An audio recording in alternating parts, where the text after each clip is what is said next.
Eu sou o professor Renan Duarte e vou lecionar a disciplina de Ciências do 7º ano do Colégio Emaús.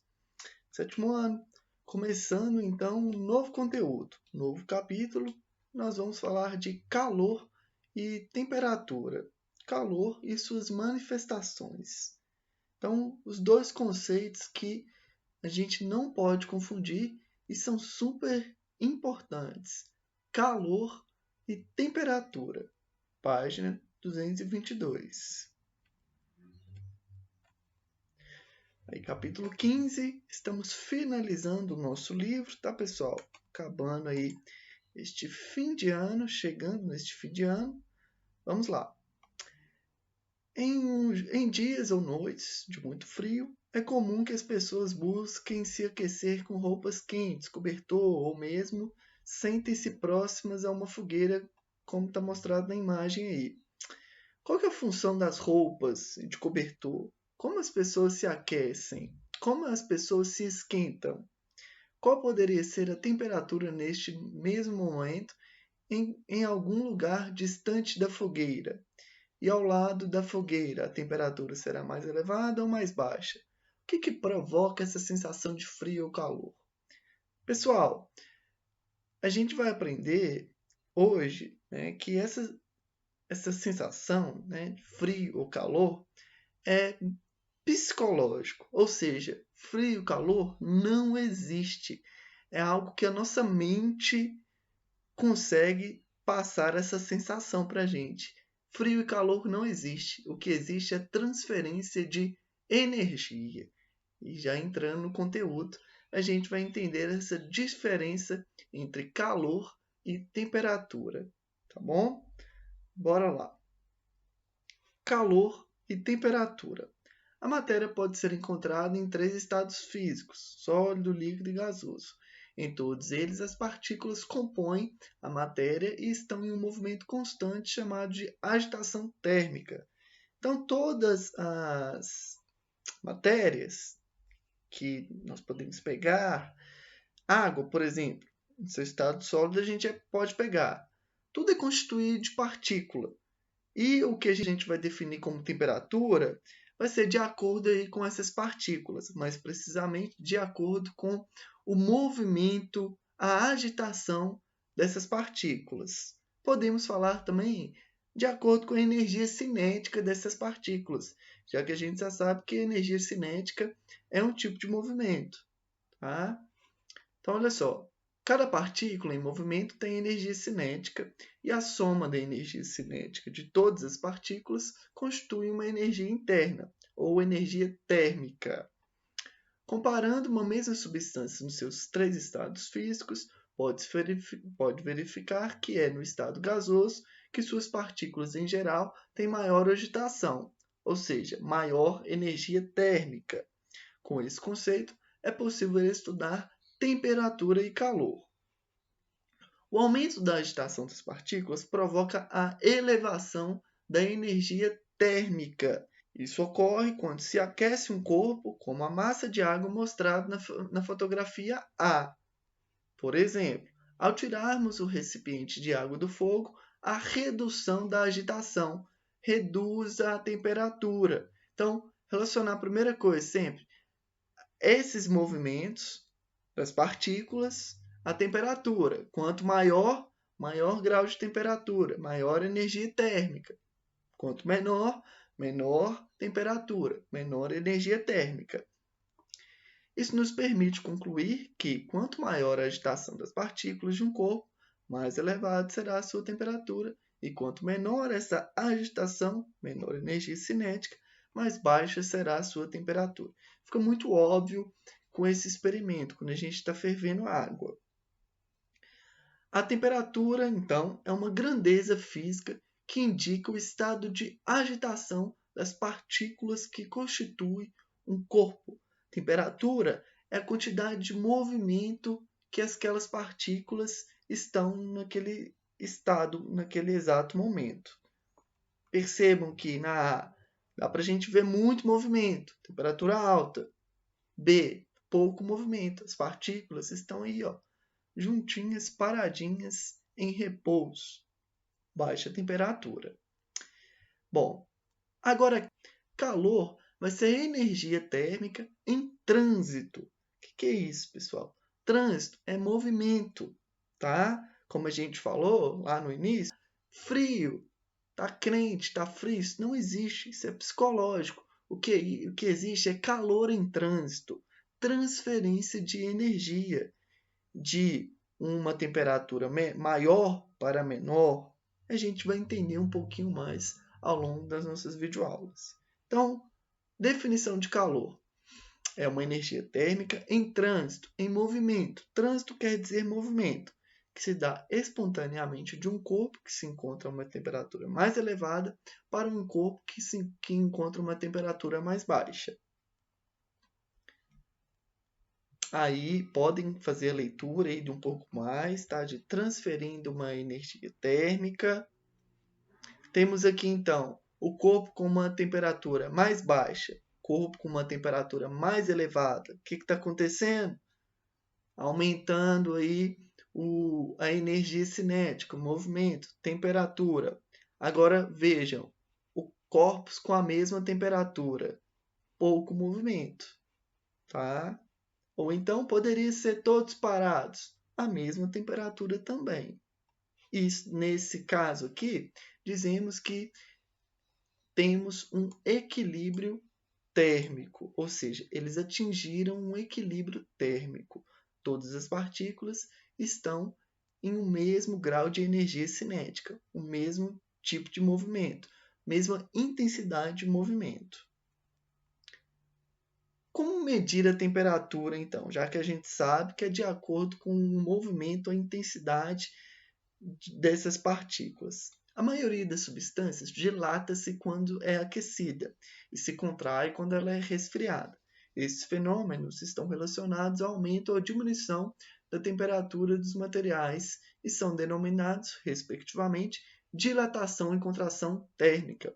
Pessoal, todos os materiais têm essa capacidade de dilatar a uma temperatura extrema. Isso acontece até mesmo nos aviões. Os aviões são construídos já pensando neste fenômeno de dilatar. Acontece uma temperatura, o avião estando exposto a uma temperatura muito alta, né, devido ao seu motor, ele aquece, aumenta a temperatura e dilata. E eles são construídos para isso mesmo, né? Tem toda a tecnologia para deixar um espaço em vão para a dilatação acontecer em uma temperatura extrema. Isso é muito importante também para a produção de foguetes e dos ônibus espaciais, que sofrem em uma temperatura muito intensa quando são lançados, no caso dos ônibus espaciais, quando chegam até o planeta Terra. A dilatação e a contração térmica de algumas substâncias são fenômenos usados na construção de instrumentos de medida de temperatura. Os termômetros são instrumentos cujo funcionamento baseia-se no equilíbrio térmico e na dilatação e contração térmica de algumas substâncias, chamados de termométricas. Um dos termômetros mais conhecidos é o termômetro de mercúrio, o que a gente utiliza, né, o domiciliar. Com o aumento da temperatura, há um aumento de volume do mercúrio, que ocupa o interior de um capilar, formando uma coluna de mercúrio. Então, o que acontece? Quando atinge uma temperatura mais elevada, ele dilata. No caso aí, o mercúrio. Por isso que, de fato, ele consegue aí chegar a 38, 39, 40. É o mesmo fenômeno. A variação de altura da coluna do mercúrio está relacionada com a variação de temperatura. Por exemplo, quando a temperatura aumenta ou diminui, a coluna de mercúrio também sofre uma variação e atinge uma altura maior ou menor de acordo com a temperatura do ambiente, indicando essa variação. Esse tipo de termômetro serve aqui apenas como um exemplo para explicar o funcionamento deste instrumento de medida com base na dilatação regular dos materiais. Aí falando um pouquinho mais sobre a utilização do termômetro digital também, que é muito interessante. As escalas, como então que a gente consegue, se a gente já sabe que a temperatura é de acordo com o movimento dessas partículas e o calor é transferência de energia, calor é transferência de energia e a temperatura vai estar sempre relacionada com esses movimentos das partículas. Ou então a energia cinética está relacionada com a energia cinética das partículas. Excelente resposta. Temos as escalas que vão medir aí o grau de temperatura. É muito comum medir a temperatura de um corpo para saber se uma pessoa está com febre. A maneira mais segura para isso era usar um termômetro. Igualmente, em qualquer lugar do mundo, as pessoas também medem a temperatura de um ambiente. No entanto, os valores de temperatura medidos em alguns países são diferentes. É o caso aí dos Estados Unidos. Eles têm outra medida. A escala de medida de temperatura damos o nome de escala termométrica. Ela é o conjunto de valores numéricos em que cada valor está associado a uma temperatura. Uma das escalas termométricas mais usadas no mundo foi criada pelo pesquisador Celsius. Por isso aí, graus Celsius, usada aqui no Brasil. Nessa escala, usada também no Brasil, é atribuído o valor de 0 graus Celsius para a temperatura de fusão do gelo e de 100 graus Celsius para a temperatura de ebulição ao nível do mar. Na escala Fahrenheit, criado pelo polonês Daniel Fahrenheit, é usado nos países cuja língua é o inglês, Estados Unidos, Inglaterra e Austrália. As temperaturas de fusão do gelo e ebulição da água vão ser 32 graus Fahrenheit e 212 graus Fahrenheit. É diferente do Brasil. Temos aqui no Brasil a fusão do gelo a 0 graus Celsius e de 100 para a ebulição. Há ainda a escala Kelvin, é usada pela comunidade científica, pelas ciências, pelos cientistas. Foi criada pelo físico irlandês Lord Kelvin e adota como zero a menor temperatura possível no universo. O zero Kelvin, ou zero absoluto, é um valor teórico que corresponde ao mais baixo nível térmico, isso é, aquele no qual a agitação das partículas se reduziria a zero. Portanto, essa escala não admite valores negativos, ao contrário aí da graus Celsius e Fahrenheit. Para ele é atribuído o valor de 273 Kelvin para a temperatura de fusão do gelo e de 373 Kelvin para a ebulição da água a nível do mar. Veja a seguir a representação das três escalas. Temos então 0 aqui, fusão do gelo em graus Celsius, 32 Fahrenheit, fusão do gelo, e 273 em Kelvin, também para a fusão do gelo.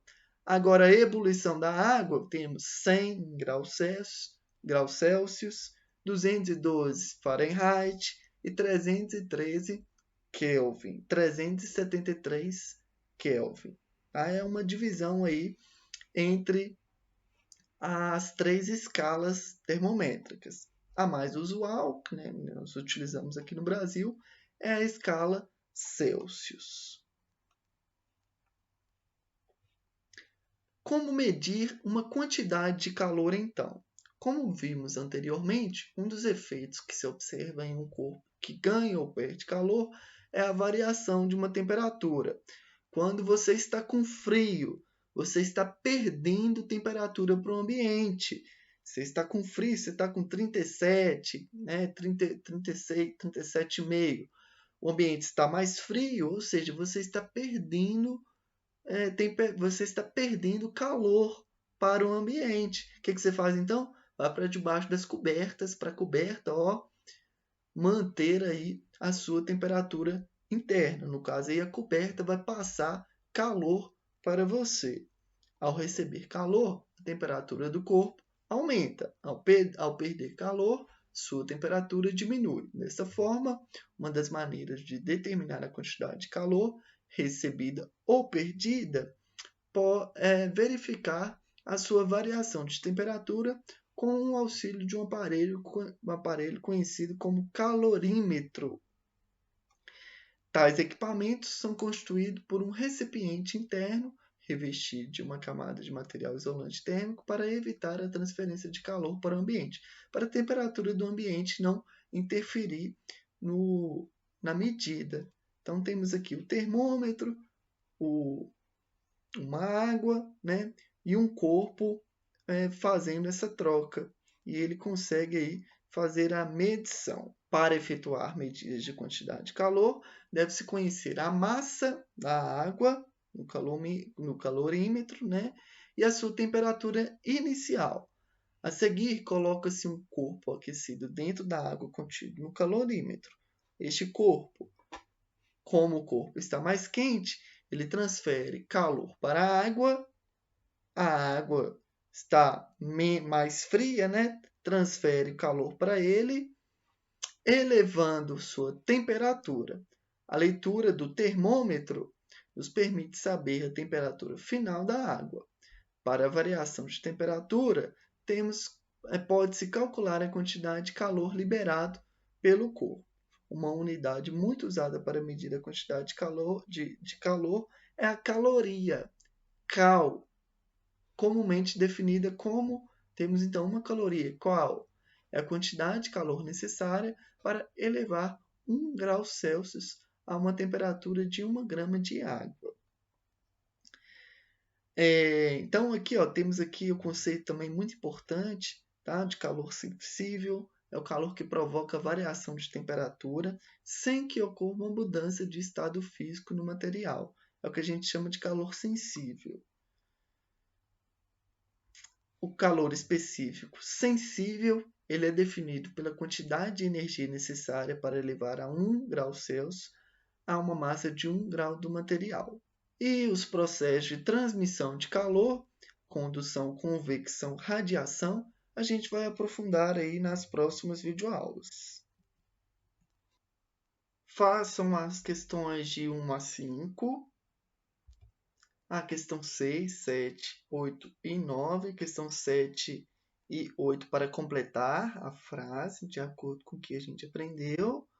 A questão 10. Questão 11. 12. 13 e 14, questão fechada também. Beleza, turma? Finalizamos a videoaula de hoje. Bons estudos, até a próxima e lembre-se sempre, juntos no caminho certo.